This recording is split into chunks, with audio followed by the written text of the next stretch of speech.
بسم اللہ الرحمن الرحیم۔ السلام علیکم ورحمۃ اللہ وبرکاتہ۔ امید ہے تمام طلباء خیریت سے ہوں گے۔ بیٹا کل آپ کو سبق حضرت عمر بن عبدالعزیز رضی اللہ تعالیٰ عنہ کا خلاصہ لکھنے کے لیے دیا گیا تھا۔ یقیناً تمام بچوں نے نوٹ بک پر لکھ لیا ہوگا۔ آج درس کتاب سے ایک نئے سبق کا آغاز کریں گے۔ آپ پہلے علم میں اضافے کی دعا پڑھ لیجیے۔ رب زدنی علما، اے میرے رب میرے علم میں اضافہ فرما۔ اب چلتے ہیں بیٹا درس کتاب کی جانب۔ آج کے آپ کے سبق کا عنوان ہے ادب کی اہمیت۔ ادب کی اہمیت۔ اس سبق کو پڑھنے کے بعد بیٹا آپ ادب کی ضرورت اور اہمیت سے آگاہ ہو جائیں گے، اور دوسرا سائنسی ترقی کے باوجود ادب کی حقیقی افادیت آپ سمجھ جائیں گے۔ تیسرا ادبی اور غیر ادبی تحریروں میں فرق سمجھ لیں گے، اور اس سبق کو پڑھنے کے بعد آپ کے اندر ادبی ذوق بھی پیدا ہوگا۔ بیٹا اس کی بلند خوانی اور مشکل الفاظ کے معنی تفہیم۔ ادب عربی زبان کا لفظ ہے، اس کا مطلب ہے حیرت انگیز چیز۔ حیرت انگیز کا مطلب حیرت کر دینے والی۔ عادت اور طرز عمل، طرز عمل کو کہتے ہیں کام کرنے کا طریقہ، عادت کہتے ہیں خصلت۔ طرز عمل کا ایسا معیار جو داد کے قابل ہو، معیار کہتے ہیں سطح، درجہ، داد، شاباش۔ اردو انسائیکلوپیڈیا دائرہ معارف اسلامیہ کی جلد 2 میں اس کی وضاحت یوں کی گئی ہے۔ معارف پہچان، شناخت۔ اپنے قدیم ترین مفہوم میں اسے سنت کا مترادف سمجھا جاتا ہے۔ قدیم پرانا، مفہوم مطلب جاننا سمجھنا، مترادف معنی ہم پلہ برابر، ہم معنی، یعنی عادت موروثی معیار، موروثی ورثے میں ملی ہوئی، طرز عمل دستور قانون جو انسان اپنے آباء و اجداد یعنی باپ دادا اور ایسے بزرگوں سے حاصل کرتا ہے جنہیں قابل تقلید سمجھا جاتا ہے۔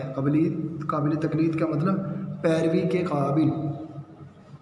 وقت گزرنے کے ساتھ اس لفظ کے معنی میں تبدیلیاں آتی رہی ہیں۔ پھر یہ لفظ توازن، توازن معنی ہموار، حسن ترتیب، اچھی ترتیب، شائستگی، عمدگی، خوش خلقی، اچھے اخلاق، اور اعلیٰ روحانی صفات کی عکاسی کے طور پر بھی استعمال ہونے لگا۔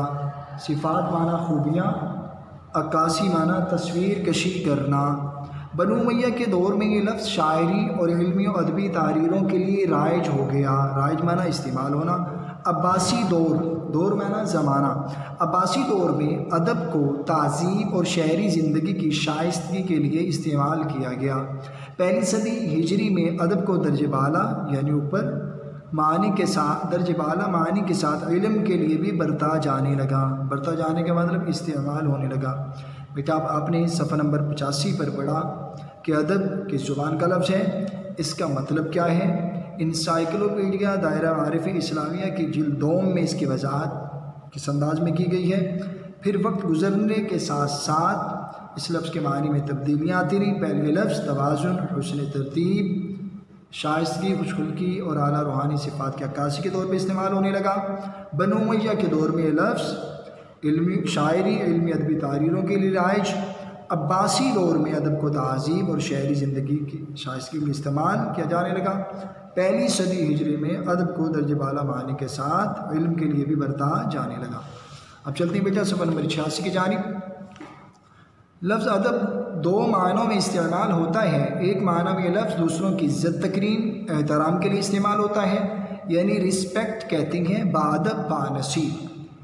دوسرے معنوں میں ادب وہ ہے جس میں انسانی زندگی کا اور اس سے وابستہ یعنی تعلق جڑی ہوئی منسلک ہر شے کا مطالعہ کیا جاتا ہے۔ یہ تحریر ایسی ہوتی ہے جسے پڑھ کر نہ تو اکتاہٹ ہوتی ہے، اکتاہٹ معنی اکتا جانا، اور نہ ہی پڑھنے والے پر کوئی ذہنی دباؤ پڑتا ہے، بلکہ ایسی تحریر پڑھ کر انسان اپنے آپ کو ہلکا پھلکا محسوس کرتا ہے۔ بیٹا ادب کے لفظ ادب کو 2 معنوں میں استعمال۔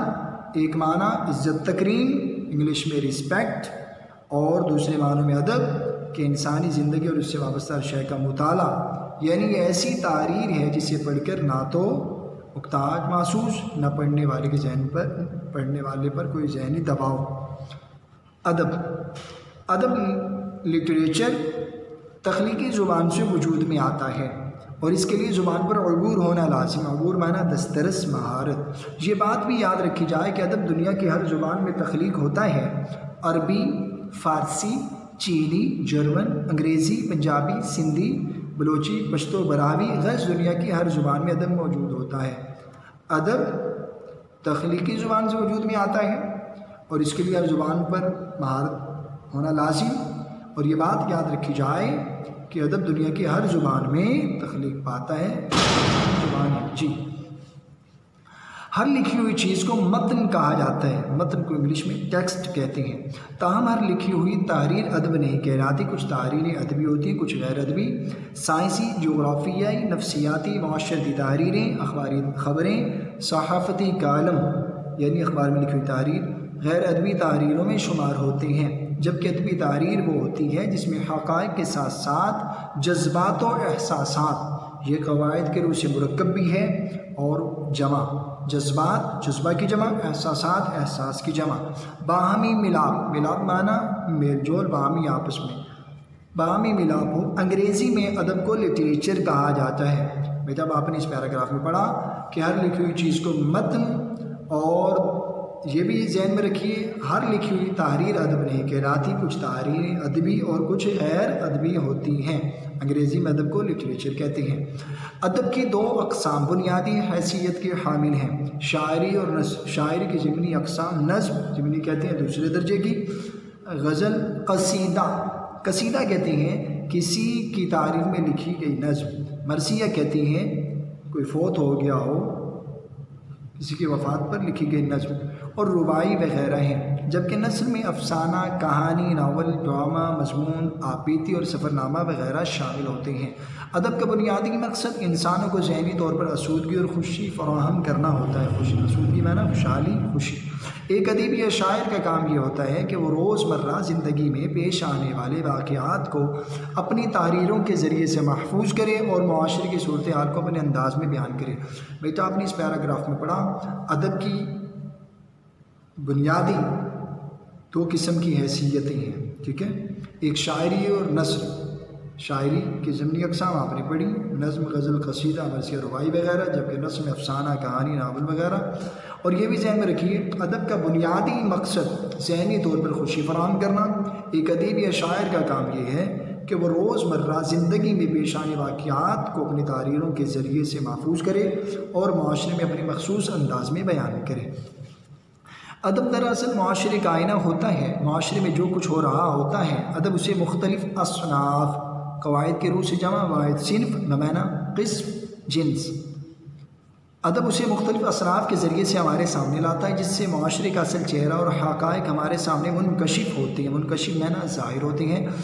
ادب کا مطالعہ انسانوں کو جہاں دنیا کے حالات و واقعات سے آگاہ کرتا ہے، معنی واقف، وہی ان حالات سے سبق دے کر اصلاح اور بہتری کی صورت پیدا کرتا ہے۔ اصلاح معنی درستی۔ ادب کا مطالعہ اچھے اور برے میں تمیز کرنا سکھاتا ہے۔ تمیز کرنا معنی فرق کرنا، نیک و بد کے فرق کو واضح کرتا ہے۔ معاشرے کی اچھی بری اقدار، قدر کی جمع، قدر کی جمع معنی اچھائی یا برائی، پرکھنے میں، پرکھنا جانچ پڑتال، مدد دیتا ہے، اور یہ پرکھ انسان کو زندگی کے صحیح رخ کی طرف رہنمائی میں مدد دیتی ہے، یعنی راستہ دکھانے میں مدد دیتی ہے۔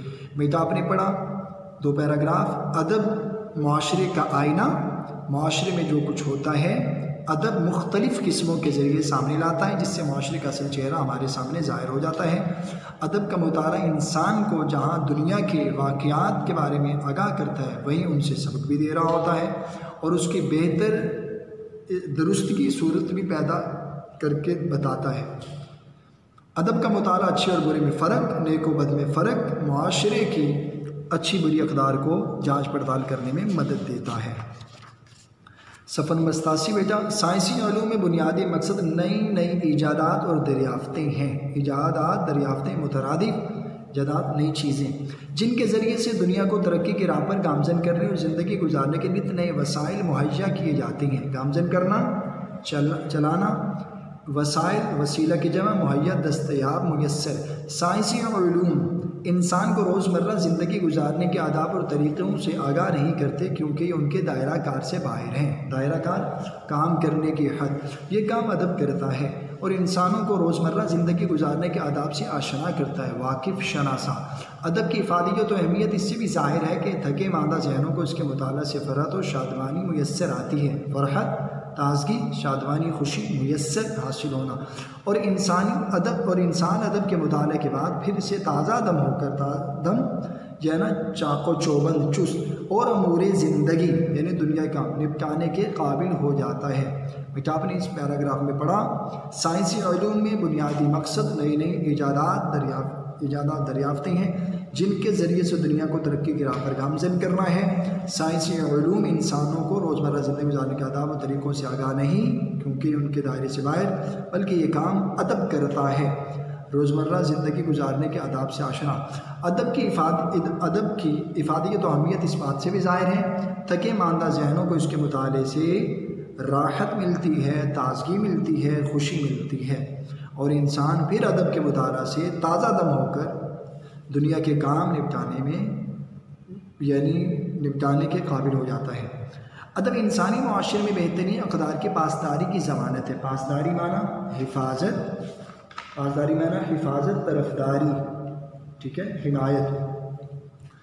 ادب کے مطالعے سے ہم خیر و شر میں تمیز کرنے کے حال ہوتے ہیں اور معاشرتی تقاضوں کو سمجھتے ہوئے بہتر زندگی گزارنے کے اصول سے آگاہ رہتے ہیں۔ اگر ادب نہ ہو تو معاشرہ محض مشینی انداز اختیار کر لے، اور زندگی کی عام خوشیاں انسان سے دور ہو جائیں۔ زندگی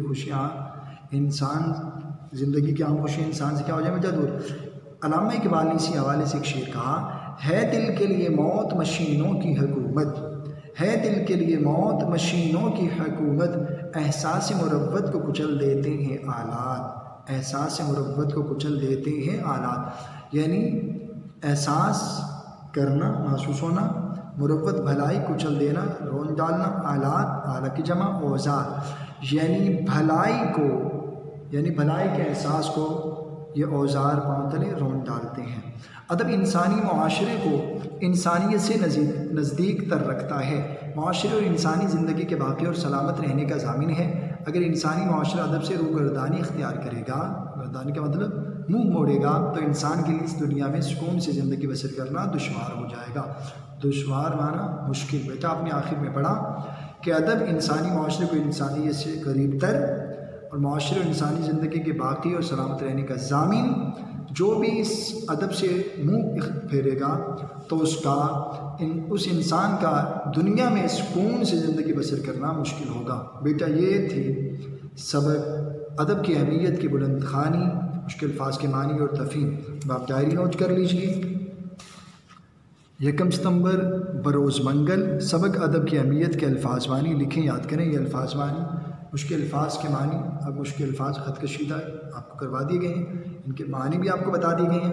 آپ نے بیٹا ان الفاظ کے معنی لکھنے ہیں اور 1-2 مرتبہ اس سبق کو انفرادی طور پر آپ نے پڑھنا ہے۔